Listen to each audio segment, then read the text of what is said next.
Today we're going to talk about what to do when your ex-girlfriend asks for her stuff back. And if you stick around until the very end of this video, not only am I going to show you the protocol for handling a situation like this, but I'm also going to show you why it may be the most important interaction you have with your ex-girlfriend if you want to get her back.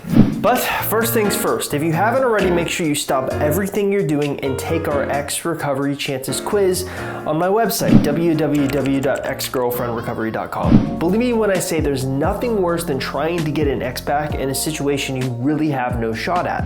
So luckily for you, we put together a special free 2-minute quiz designed to basically tell you your approximate chances of getting your ex back in your situation. Now, if you want to take this quiz, it's super simple to do. Simply look in the description link below this YouTube video and click on it. It's that simple.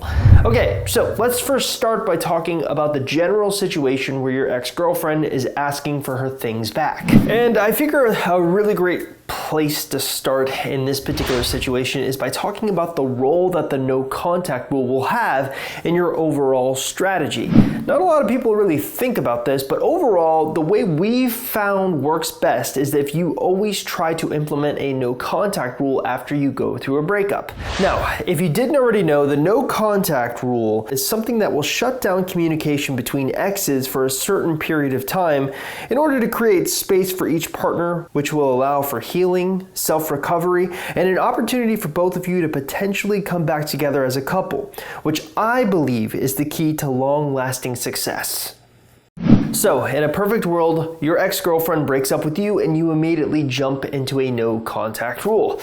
But unfortunately, we don't live in a perfect world. So my guess is a lot of you who are winding up watching this video have not implemented a no contact rule, and you're kind of in between a rock and a hard place because your ex-girlfriend has asked for her things back. So it's not like you can just jump into a no contact rule to sort of see its benefits. You have to give your ex her things back. And of course, there may be those people who are actually implementing a no contact rule and their ex is actually asking them in the middle of the no contact rule that they want their things back. So you can't really continue your no contact rule without giving your ex her things back. So here we come to the crossroads. What do you do?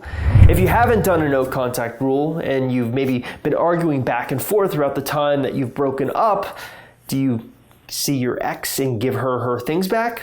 Or if you are doing a no contact rule and your ex contacts you during it asking for her things back, do you break the no contact rule and talk to her? Well, truthfully, no matter the circumstance, the answer is going to be the same. If your ex-girlfriend is asking for her things back, you absolutely have to give them back to her. But how you do it is actually going to be the most important aspect of this whole thing. You see, not a lot of people realize this, but when I actually take on coaching clients, we get to see this situation unfold a lot of times. And more often than not, what we used to think was kind of a harmless interaction between two exes, we found can actually be very, very important for your overall chances of success. But let me unpack that a little bit for you. What we're finding is a lot of our success stories can actually occur during this vital meetup. So it's something that you definitely want to get right. Let's talk about how you do that. How can you position this interaction and create an environment that makes her think about you constantly after the items have been exchanged? Now, a lot of my peers, when they make sort of a video like this, they'll tell you the generalized advice. Keep things short.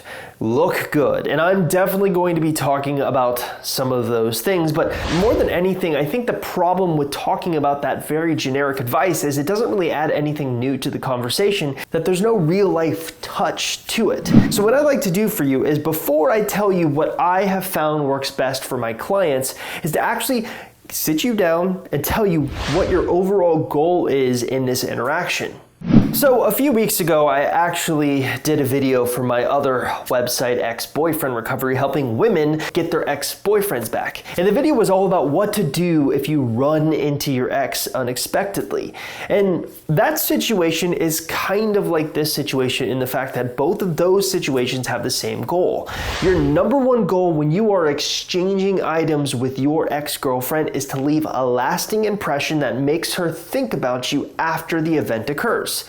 And in the decade that I've been doing this, I have found that there are 5 key components for basically achieving that goal. Component number 1, tell a memorable story. So, you remember that video I talked about that I did a few weeks ago where you run into an ex and you're supposed to sort of have the same goal as you have here? Well, turns out in that particular video, I go through this really long rant on how to properly tell a story using Dan Harmon's story circle and how you need to show change and how that goes about.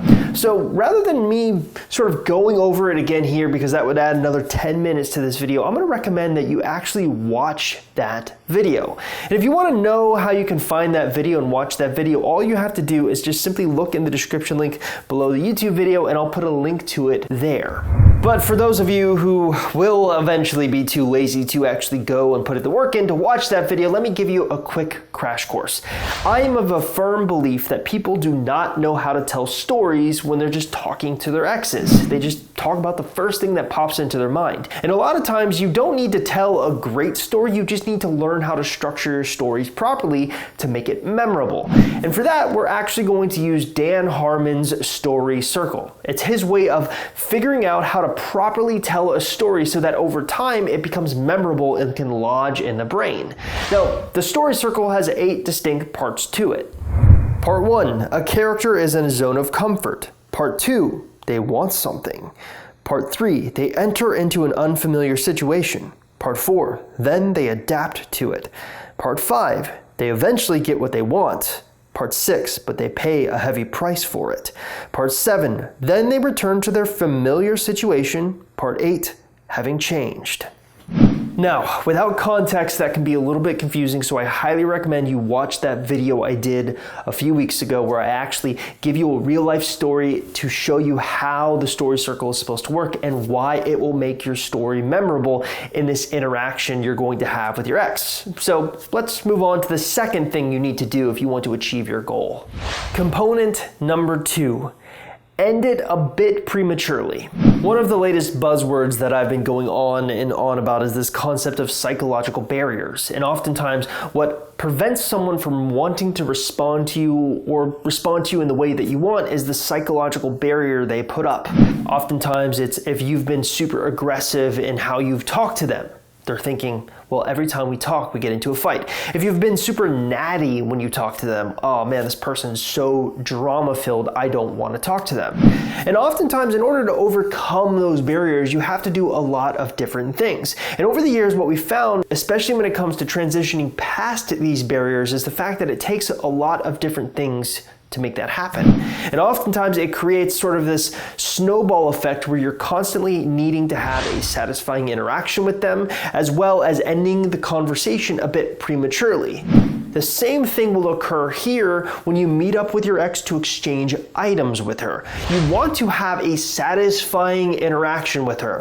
The story that we talked about in component 1 should do just that. But you also want to leave her wanting more. That's why you need to be very careful about not letting the interaction go too long. Now, luckily for you, I actually have science backing up this exact concept. It's called the Zeigarnik effect. And essentially, it was a Russian psychologist who determined that people remember interrupted or incomplete tasks better than completed ones. In other words, if you're having a conversation and then suddenly the conversation stops, you're a lot more likely to remember that conversation as opposed to one that goes on for 2 or 3 hours and may be satisfying, but towards the end, it gets a bit boring.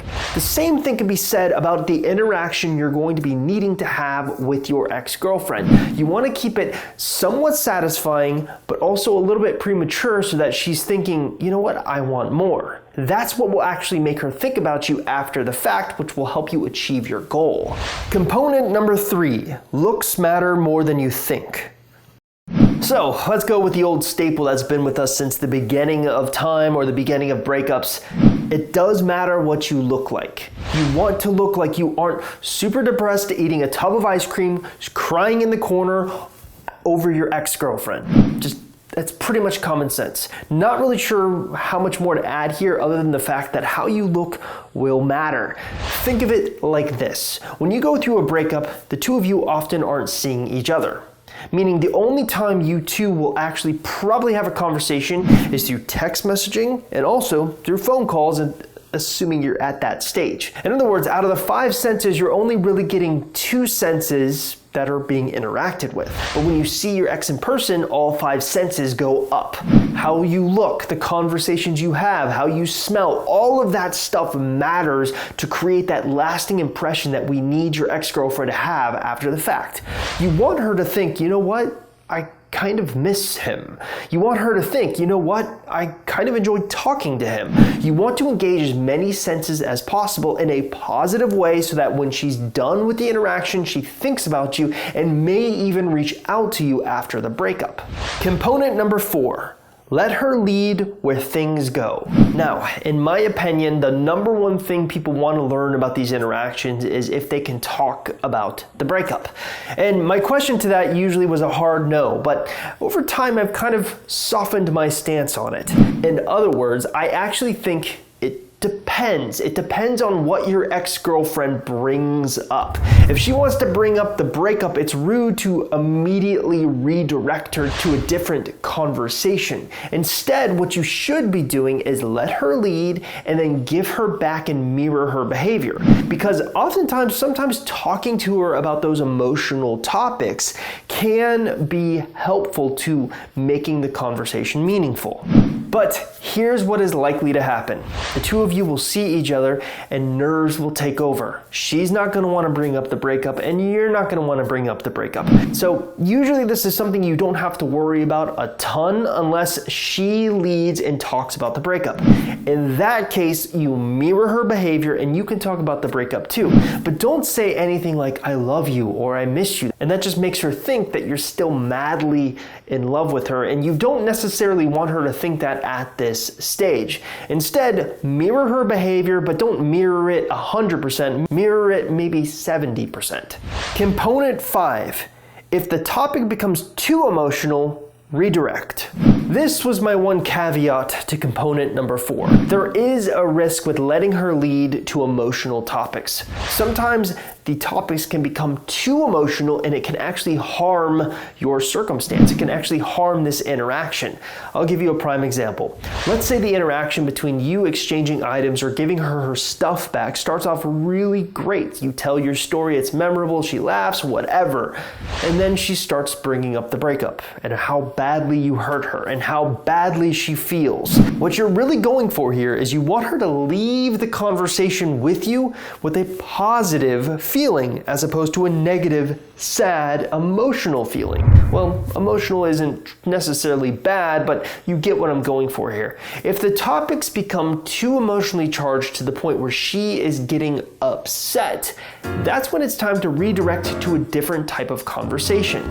Alright, thank you so much for getting to the end of this video. If you haven't already, make sure you take that quiz I was talking about at the beginning of the video. All you have to do is simply look in the description link below the YouTube video and click on it. It's truly that simple. Also, if you haven't liked, commented, or subscribed to this YouTube channel, please do so. Every little bit helps. See ya.